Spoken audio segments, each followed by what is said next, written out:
Mari kita membaca bagian firman Tuhan yang menjadi bahan renungan kita pada hari ini. Saya ambil dari Matius pasal 9 ayat 14 sampai dengan 17. Ini menjadi bahan renungan kita hari ini. Saya akan bacakan Matius pasal 9 ayat 14 sampai dengan 17. Hal berpuasa. Kemudian datanglah murid-murid Yohanes kepada Yesus dan berkata, "Mengapa kami dan orang-orang Farisi berpuasa tetapi murid-muridmu tidak?" Jawab Yesus kepada mereka, "Dapatkah sahabat-sahabat mempelai laki-laki berduka cita selama mempelai itu bersama mereka? Tetapi waktunya akan datang, mempelai itu diambil dari mereka dan pada waktu itulah mereka akan berpuasa. Tidak seorang pun menambalkan secarik kain yang belum susut pada baju yang tua. Karena jika demikian kain penambal itu akan mencabik baju itu, lalu makin besarlah koyaknya." Ayat 17, "Begitu pula anggur yang baru tidak diisikan dalam kantong kulit yang tua. Karena jika demikian kantong itu akan koyak sehingga anggur itu terbuang dan kantong itu pun hancur. Tetapi anggur yang baru disimpan orang dalam kantong yang baru pula. Dengan demikian terpeliharalah kedua-duanya." Saudara-saudara, hal ini penting. Rupanya pemahaman murid Yohanes dan orang Farisi sama. Kalau kita perhatikan, murid-murid Yohanes datang kepada Tuhan Yesus. Dikatakan dalam ayat 14, kemudian datanglah murid-murid Yohanes kepada Yesus dan berkata, "Mengapa kami dan orang-orang Farisi berpuasa, tetapi murid-muridmu tidak?" Ini yang diajukan pertanyaan oleh murid Yohanes. Mereka sama pemahaman mereka dengan orang Farisi, orang Farisi tentang puasa. Kalau kita memperhatikan murid-murid Yohanes sepakat dengan orang-orang Farisi mengenai puasa. Apalagi dalam situasi kondisi ini, teman kita berpuasa mereka mengadakan puasa bulan rahmat, tahun rahmat. Yang itu dikatakan mereka. Tapi ini jelas sebagai kewajiban agama. Inilah anggapan, pemahaman orang-orang murid-murid Yohanes dan orang Farisi. Sebagai kewajiban agama yang harus dilakukan agar berkenan kepada Allah. Padahal murid-murid Yesus mereka amati tidak menuruti kewajiban itu. Rupanya mereka merasa bahwa Yesus dan murid-muridnya sesat. Inilah yang datang mengajukan pertanyaan kepada Tuhan Yesus. Murid-murid Yohanes sama dengan orang-orang Farisi. Oleh sebab itu mereka mengajukan pertanyaan kepada sang guru. Mengapa murid-muridnya tidak melakukan puasa? Tidak melakukan puasa. Untuk menjawab pertanyaan itu, lah Yesus mengucapkan perumpamaan itu. Lewat perumpamaan itu, Yesus memperbaiki cara berpikir mereka yang keliru mengenai puasa. Sekaligus Yesus mau menjelaskan tujuan kedatangannya.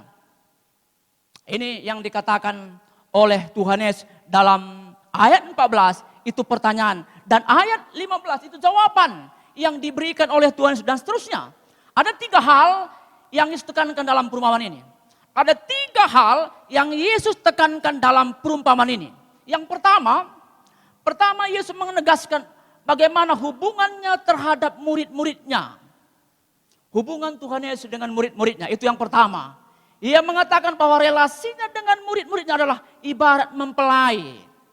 Ibarat mempelai terhadap sahabat-sahabatnya.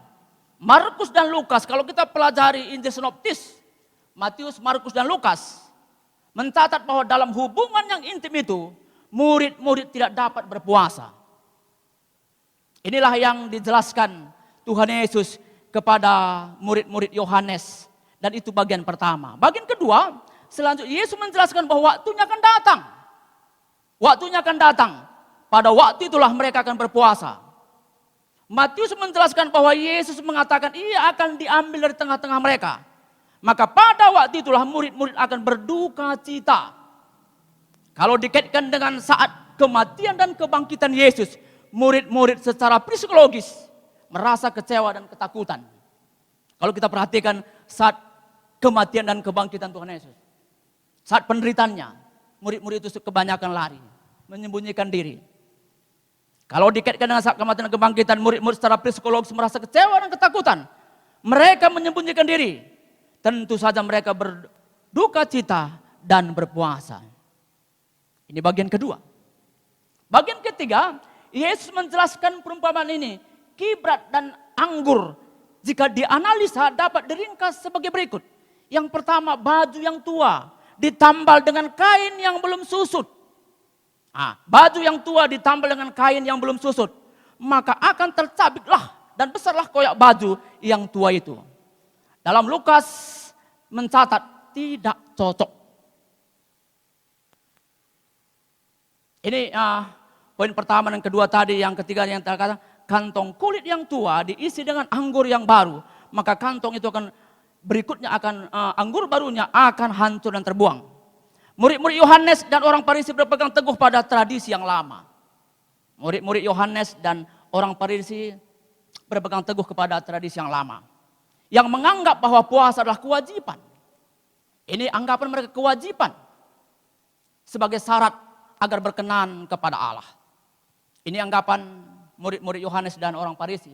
Tetapi Yesus justru menyatakan bahwa yang berkenan kepada Allah, relasi yang intim dengan Dia, hubungan kita, dialog kita, relasi kita dengan Tuhan. Ini yang penting. Sebagai orang yang percaya adalah relasi hubungan kita yang penting, keakraban kita dengan penting, itu yang ditekankan oleh Yesus. Yesus kehendaki kebersamaan atau persekutuan di antara orang percaya dengan Dia. Hal inilah yang merupakan ibadah sejati. Kemudian Yesus juga menyatakan bahwa tujuan kedatangannya adalah membawa pembaharuan yang menyeluruh. Setiap orang yang percaya dengan iman kepada Tuhan Yesus, Tuhan mengubah secara menyeluruh. Baik pola pikirnya, pemahamannya, ada benih ilahi, ada sifat ilahi. Pada saat orang itu berjumpa secara pribadi, pasti orang itu pasti berubah. Sakeus, penyamun, ketika bertemu dengan Tuhan secara pribadi, hidup mereka berubah, tindakan mereka juga berubah. Tradisi lama tidak dapat disintesa. Tradisi yang lama tidak bisa disintesa dengan berita yang baru yang dibawa olehnya. Kalau tradisi lama masih dicampurkan dengan berita yang baru, maka tidak akan ada hasilnya. Yesus menegaskan bahwa agar orang yang baru anggur yang baru harus disimpan dalam kantong yang baru pula. Agar keduanya baik adanya atau terpelihara. Ini maksud bahwa Yesus memperbaharui baik orang yang mendengar firman-Nya maupun berita yang tepat bagi semua orang yang percaya kepada Tuhan Yesus. Yesus memperbaharui pemahaman murid-murid Yohanes dan orang-orang Farisi. Itu tidak berarti bahwa Yesus melarang orang percaya berpuasa, sebab dalam Matius pasal 6 ayat 16 sampai dengan 18 ini dijelaskan oleh Tuhan Yesus. Saya akan bacakan Matius pasal 6 ayat 16 sampai dengan 18, ini dikatakan oleh Tuhan Yesus. Saya bacakan dalam ayat 16 Matius pasal 6. Dan apabila kamu berpuasa, janganlah muram mukamu seperti orang munafik. Mereka mengubah air mukanya supaya orang melihat bahwa mereka sedang berpuasa. Aku berkata kepadamu, sesungguhnya mereka sudah mendapat upah. Tetapi apabila engkau berpuasa, minyakilah kepalamu dan cucilah mukamu. Supaya jangan dilihat oleh orang bahwa engkau sedang berpuasa, melainkan hanya oleh Bapamu yang ada di tempat tersembunyi. Maka Bapamu yang melihatnya tersembunyi dan membalasnya kepadamu. Ini juga dijelaskan oleh Tuhan dalam Matius pasal 6 tadi, ayat 18. Yesus menegaskan bahwa apabila mereka berpuasa, murid-murid, hendaklah puasa itu merupakan ibadah yang benar dalam relasi yang intim dengan Allah.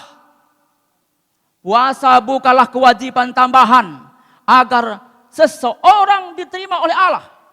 Yesus datang membawa rahmat, yaitu pembaharuan, agar setiap orang percaya kepadanya dalam kebersamaan dengan Dia, ibarat mempelai dengan sahabat-sahabatnya.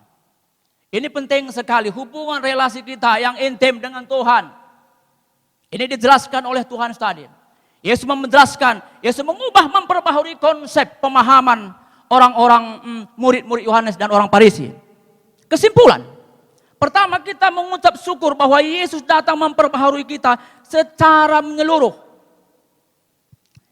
Yesus datang mengubah, memperbaharui kita secara menyeluruh.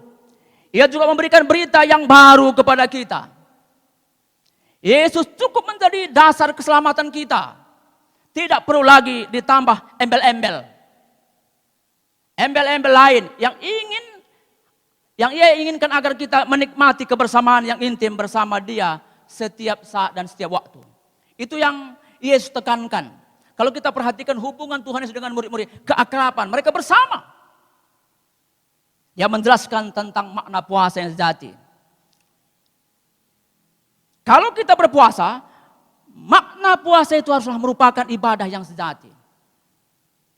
Yang meningkatkan relasi dengan Allah. Puasa bukan syarat agama. Berbeda dengan yang lain, agama-agama yang lain. Puasa bukan syarat agama agar mendapat kuasa dari Yesus. Kuasa dan berkat rohani yang besar datang dari relasi yang intim dengan Tuhan Yesus. Yaitu persekutuan atau kebersamaan dengan Yesus. Bagian kita adalah menikmati indahnya relasi itu. Sebab ia menganggap kita sebagai sahabat-sahabatnya. Inilah yang penting relasi hubungan kita dengan Tuhan Yesus. Tadi sudah dijelaskan berulang, dia mengubah, dia memperbaharui konsep pemahaman murid-murid Yohanes dan orang-orang Farisi. Jadi keintiman relasi hubungan kita bersama dengan Tuhan Yesus. Lewat doa, lewat membaca merenungkan firman Tuhan, itu bagian dari keintiman kita. Kita bersaksi menceritakan tentang Tuhan. Keselamatan, kehidupan, pengalaman pribadi kita, hubungan kita dengan Tuhan. Ini luar biasa. Inilah yang menjadi yang ditekankan oleh Tuhan Yesus. Yang dijelaskan Tuhan Yesus.